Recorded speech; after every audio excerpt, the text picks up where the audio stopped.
नमस्कार। क्या आपने कभी सोचा है कि जब दुनिया के किसी कोने में बारूद बरस रहा होता है, जब ताकतवर मुल्क आपस में लड़ रहे होते हैं, तब आपके घर की रसोई और देश के कारखानों पर उसका क्या असर पड़ता है? आज बात उसी फैसले की जिसे सरकार ने वापस ले लिया है। केंद्र सरकार ने इस साल की शुरुआत में लगाए गए emergency natural gas supply control को अब पूरी तरह से हटा दिया है। दरअसल इस साल 28 फरवरी से जब अमेरिका, इजरायल और ईरान के बीच जंग की शुरुआत हुई तो पूरी दुनिया सहम गई। इस संघर्ष के कारण स्ट्रेट ऑफ हॉर्मज के रास्ते आने वाली लिक्विफाइड नेचुरल गैस यानी एलएनजी की सप्लाई पर सीधा असर पड़ा।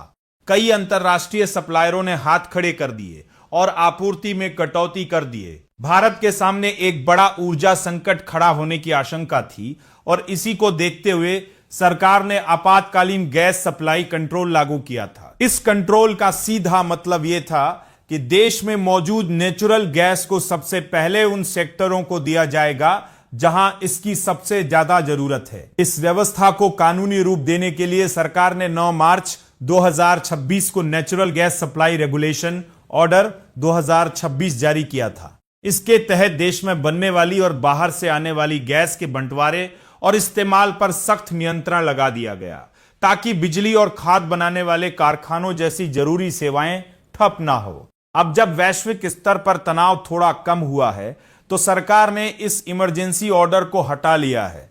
पश्चिम एशिया के इस संकट के दौरान सरकार ने जो अलग अलग पाबंदियां लगाई थी, दावा है कि उसी वजह से देश में हालात बेकाबू नहीं हुए। इस पूरे घटनाक्रम और इच्छा शक्ति का जिक्र खुद प्रधानमंत्री नरेंद्र मोदी ने भी एक कार्यक्रम में किया। उन्होंने कहा कि आज दुनिया के बड़े बड़े मुल्क ईंधन की किल्लत से जूझ रहे हैं, लेकिन 21वीं सदी के इस सबसे बड़े ऊर्जा संकट पर नए भारत के प्रयास भारी पड़े हैं। प्रधानमंत्री के मुताबिक भारत ने समय रहते संकट का सही आकलन किया और प्रभावी रणनीति बनाई। उन्होंने इस बात पर भी जोर दिया कि संकट के इस दौर में भारत की कूटनीति और दूसरे देशों के साथ उसके संबंध बहुत काम आए। प्रधानमंत्री ने बताया कि इस संकट से पहले भारत करीब 25-26 देशों से ईंधन का आयात करता था, लेकिन युद्ध के मुश्किल दौर में भारत ने दायरा बढ़ाया और 40 से ज्यादा देशों से ईंधन मंगाना शुरू कर दिया। हमारी जरूरतों की करीब 60% एलपीजी दूसरे देशों से आयात की जाती थी, जिसमें से 90% हिस्सा सिर्फ खाड़ी देशों से आता था।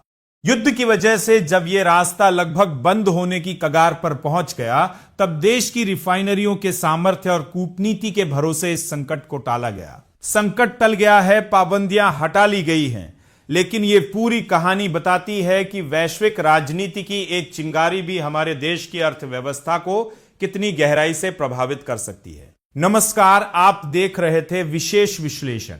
अगर आपको यह रिपोर्ट जरूरी लगी हो तो अपनी राय हमें कमेंट बॉक्स में लिखकर जरूर बताएं।